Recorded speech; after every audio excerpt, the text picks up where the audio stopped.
दोस्तों स्वागत करते हैं एसबीडी न्यूज पर एक बार फिर से आज के ताजा बुलेटिन में, जहां पर हम आपके लिए लेकर आए हैं देश की राजनीति समेत कुछ बड़ी खबरें। एक एक करके पूरे विस्तार से जानेंगे। दोस्तों खबरों का सिलसिला शुरू करें उससे पहले कोरोना को लेकर सरकार की तरफ से बड़ी गाइडलाइन और बड़ी खबरें निकल कर आ रही है, जिसको जानना आपके लिए बेहद जरूरी है, इसलिए वीडियो को अंत तक जरूर देखें। दोस्तों खबरों का सिलसिला शुरू करें उससे पहले जानते हैं महामारी के नए अपडेट को। आपको बता दें कि बीते 24 घंटे में 2,76,000 नए मामले, जबकि 3,68,000 लोग हुए ठीक, परंतु 3,876 मरीजों की मौत। दोस्तों यहाँ पर आपको बता दें कि देश में कोरोना महामारी का प्रकोप जारी है। हालांकि पिछले कुछ दिनों से नए मामलों में कमी आई है। बीते 24 घंटे में 2,76,059 नए संक्रमितों की पहचान हुई है। वहीं 3,68,788 मरीज ठीक भी हुए हैं, जबकि 3,876 मरीजों की मौत हो गई है। और इसी के साथ दोस्तों अगली बड़ी खबर की बच्चों पर कोवैक्सीन के ट्रायल पर रोक से दिल्ली हाई कोर्ट का इनकार, केंद्र और भारत बायोटेक को नोटिस जारी। दोस्तों यहाँ पर आपको बता दें कि दिल्ली उच्च न्यायालय ने भारत के औषधि महानियंत्रक यानी कि DCGI द्वारा भारत बायोटेक को कोविड-19 रोधी टीके कोवैक्सीन के 2 से 18 वर्ष के बच्चों पर परीक्षण के लिए दी गई अनुमति रद्द करने के लिए दायर याचिका पर बुधवार को केंद्र को नोटिस जारी कर दिया है। यहाँ पर दोस्तों आपको बता दें कि मुख्य न्यायाधीश DN पटेल और न्यायमूर्ति ज्योति सिंह ने स्वास्थ्य मंत्रालय, महिला और बाल विकास मंत्रालय, केंद्रीय औषधि मानक नियंत्रण संगठन और भारत बायोटेक को नोटिस जारी किए हैं। इन सभी को 15 जुलाई तक नोटिस के जवाब देने हैं। ये याचिका संजीव कुमार ने दायर की है। और इसी के साथ दोस्तों अगली बड़ी खबर की सिंगू बॉर्डर के निकट 2 किसानों की मौत, एक किसान कोरोना पॉजिटिव पाया गया। दोस्तों यहाँ पर आपको बता दें कि केंद्र के नए कृषि कानूनों के खिलाफ यहाँ प्रदर्शन कर रहे समूह में शामिल पंजाब के 2 किसानों की मौत हो गई है, जिसमें से एक कोरोना वायरस से संक्रमित पाया गया है। अधिकारियों ने बुधवार को बताया कि पटियाला निवासी बलबीर सिंह जो 50 साल के थे और लुधियाना निवासी महेंद्र सिंह जो 70 साल की मंगलवार को मौत हो गई है। उन्होंने बताया कि वे सिंगू बॉर्डर के निकट विरोध प्रदर्शन कर रहे समूह में शामिल थे। आपको बता दें कि बलबीर सिंह को पिछले 2 दिनों से बुखार था। उन्होंने बताया कि बलबीर सिंह को सरकारी अस्पताल ले जाया गया, जहां चिकित्सकों ने उन्हें मृत घोषित कर दिया और जांच में उनके संक्रमित होने की पुष्टि हुई। और इसी के साथ दोस्तों अगली बड़ी खबर की ब्लैक फंगस का बढ़ गया खतरा, इसके लक्षण और बचाव को लेकर एम्स ने जारी कर दी है नई गाइडलाइन। दोस्तों यहाँ पर आपको बता दें कि महामारी कोरोना के चलते देश में मचे हाहाकार के बीच ब्लैक फंगस के नाम से कुख्यात म्यूकरमाइकोसिस का खतरा भी तेजी से मंडरा रहा है। अब तक कई लोग इसके चपेट में आकर दम तोड़ चुके हैं। ये बीमारी काफी गंभीर है और इसे हल्के में न लेने की सख्त हिदायत दी जा रही है। इस बीच अब एम्स ने नई बीमारी को लेकर गाइडलाइन भी जारी कर दी है।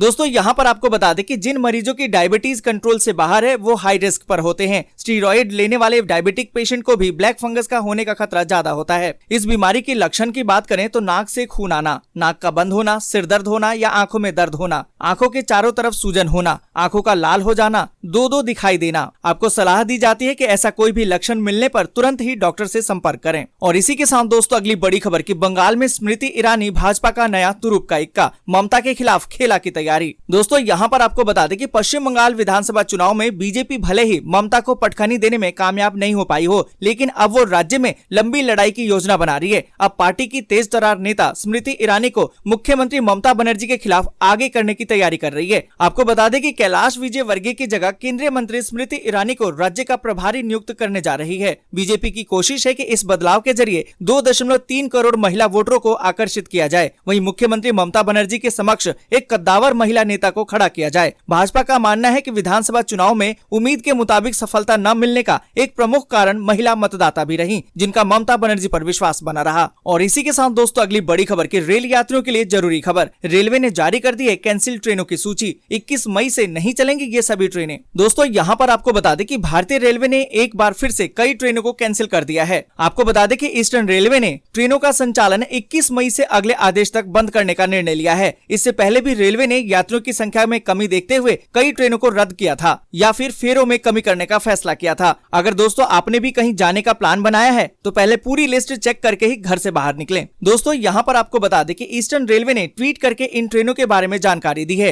रेलवे ने ट्वीट में लिखा है कि यात्रियों की संख्या पर्याप्त न होने के कारण इन ट्रेनों की सेवाएं अगली सूचना न मिलने तक बंद रहेंगी। दोस्तों आगे बढ़े उससे पहले एक छोटी सी रिक्वेस्ट है, इस वीडियो को लाइक और दोस्तों के साथ शेयर करना बिल्कुल भी ना भूलें, क्योंकि आपका लाइक और शेयर ही हमारी मेहनत का फल होता है। और इसी के साथ दोस्तों अगली बड़ी खबर कि बिहार के हिट कोविड ऐप से प्रभावित हुए पीएम नरेंद्र मोदी, देश भर में उपयोग के लिए मांगा विवरण। दोस्तों यहाँ पर आपको बता दें कि प्रधानमंत्री नरेंद्र मोदी ने घर पर रहकर स्वस्थ हो रहे कोरोना रोगियों की स्थिति पर अब नजर रखने के लिए बिहार सरकार द्वारा विकसित किया गया अभिनव होम आइसोलेशन ट्रैकिंग यानी कि HIT ऐप की सराहना की है। यहाँ पर दोस्तों आपको बता दें कि 9 राज्यों के विभिन्न जिलों के जिलाधिकारियों से बातचीत के दौरान मोदी मोदी को पटना के जिलाधिकारी चंद्रशेखर सिंह ने HIT ऐप के बारे में बताया। चंद्रशेखर ने कहा कि ऐप से प्रभावित होकर प्रधानमंत्री ने देश भर में इसके उपयोग के लिए केंद्रीय स्वास्थ्य मंत्रालय को इसका विवरण भेजने के आदेश दिए हैं। और इसी के साथ दोस्तों अगली बड़ी खबर कि देश में कोरोना के बाद ब्लैक फंगस ने बढ़ा दी है मुसीबत। तेलंगाना और राजस्थान ने महामारी घोषित की। दोस्तों आपको बता दें कि देश में कोरोना वायरस के बाद एक और नई बीमारी सरकारों की मुसीबत बन गई है। ब्लैक फंगस का कहर अब देश में बढ़ता जा रहा है। यूपी, दिल्ली, महाराष्ट्र, राजस्थान समेत देश के कई राज्यों में इसके मरीज मिल रहे हैं। यहाँ पर दोस्तों आपको बता दें कि देश के 2 राज्य ऐसे हैं जिन्होंने अपने राज्य में इसको महामारी घोषित कर दिया है। तेलंगाना और राजस्थान ने इसे महामारी घोषित कर दिया है। तेलंगाना सरकार ने इसको लेकर एडवाइजरी भी जारी कर दी है। अब राज्य में आने वाले हर केस की जानकारी देनी होगी और सतर्कता बरतनी होगी। और इसी के साथ दोस्तों अगली बड़ी खबर कि अब महाराष्ट्र में कोरोना नेगेटिव होने पर ही मिलेगी एंट्री। 48 घंटे के अंदर की होनी चाहिए RT-PCR रिपोर्ट। दोस्तों यहाँ पर आपको बता दें कि कोरोना के बढ़ते मामलों को देखते हुए राज्य सरकार भी पूरी तरह से सतर्क हो गई है। पश्चिम बंगाल के बाद अब महाराष्ट्र के विभिन्न शहरों में जाने वाले यात्रियों को कोरोना की RT-PCR नेगेटिव जांच रिपोर्ट दिखानी होगी। नेगेटिव रिपोर्ट भी राज्य में प्रवेश करने से 48 घंटे पहले का होना चाहिए, मतलब कि 2 दिन के अंदर का ही रिपोर्ट मान्य होगा। इससे ज्यादा दिन का पुराना टेस्ट रिपोर्ट मान्य नहीं होगा। आपको बता दें कि बुधवार रात महाराष्ट्र सरकार ने लंबी दूरी की ट्रेनों के लिए मानक संचालक यानी कि SOP सख्ती से पालन करने को कहा है। इसके बाद पूर्व मध्य रेलवे के मुख्यालय ने इस संबंध में नोटिफिकेशन जारी कर दिया है। और इसी के साथ दोस्तों अगली बड़ी खबर की PM मोदी की मीटिंग पर भड़की ममता। कहा कि न वैक्सीन, न दवा, न प्लान, हमको भी बोलने नहीं दिया। दोस्तों यहाँ पर आपको बता दें कि कोरोना संकट के मसले पर जिलाधिकारियों के साथ गुरुवार को प्रधानमंत्री नरेंद्र मोदी ने मीटिंग की। बैठक में 10 राज्यों के DM ने हिस्सा लिया, लेकिन पश्चिम बंगाल का कोई DM शामिल नहीं हुआ। इस मीटिंग के बाद पश्चिम बंगाल के मुख्यमंत्री ममता बनर्जी ने प्रेस कॉन्फ्रेंस की। यहाँ पर दोस्तों आपको बता दें कि ममता बनर्जी ने केंद्र सरकार और PM नरेंद्र मोदी पर गंभीर आरोप लगाए। ममता बनर्जी ने कहा कि बैठक में 10 राज्यों के CM मौजूद थे। जब बतौर CM मैं वहाँ थी तो हमने DM को वहाँ शामिल नहीं होने दिया। दोस्तों यहाँ पर आपको बता दें कि ममता बनर्जी ने आरोप लगाया कि सिर्फ BJP के कुछ CM और PM मोदी ने अपनी बात रखी, हमको बोलने भी नहीं दिया। सभी मुख्यमंत्री सिर्फ चुपचाप बैठे रहे, किसी ने भी कुछ नहीं कहा। हमको वैक्सीन की डिमांड रखनी थी लेकिन बोलने ही नहीं दिया गया। और इसी के साथ दोस्तों अगली बड़ी खबर की ताउते का असर, दिल्ली में टूटा बारिश का रिकॉर्ड। 70 सालों में पहली बार मई में इतना ठंडा दिन। दोस्तों यहाँ पर आपको बता दें कि पश्चिमी राज्यों में तबाही मचाने के बाद अब तूफान ताउते उत्तरी राज्यों को भी प्रभावित कर रहा है। 2 दिन से लगातार हो रही बारिश के चलते दिल्ली का तापमान काफी गिर गया है। यहाँ अधिकतम तापमान 23.8 डिग्री सेल्सियस रिकॉर्ड किया गया। 70 साल में मई में राजधानी का तापमान इतनी नीचे आया था।